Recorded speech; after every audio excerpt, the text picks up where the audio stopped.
Daniel Dubois, latest champion in the gym, of course, WBA heavyweight, beat Trevor Bryan pretty easily and a very explosive finish as well.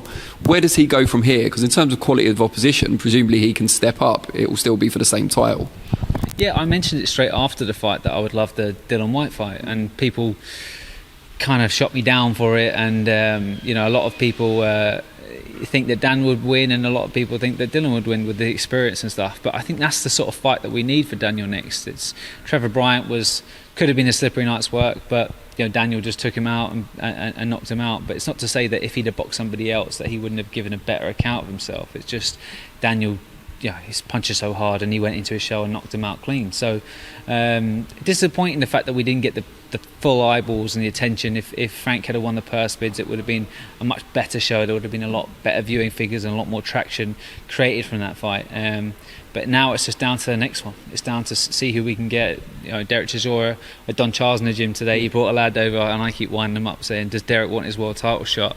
Because that's a fight that we would love. Dereck Chisora is a great fight, just come off a win against Pulo. I know he's had more than a handful of losses on his record, but he's always been in. Usyk, he gave a good account, went to points, it was reasonably close. Joseph Parker was close. Dillian Whyte was close the first time, obviously second time he got knocked out, but very rarely has he not showed up and given a bad account of himself. He's always been in great competitive fights, and I think that for us is a great measuring stick to see where we are at when it comes to world level, and just for a name. He'll be throwing tables at us or whatever.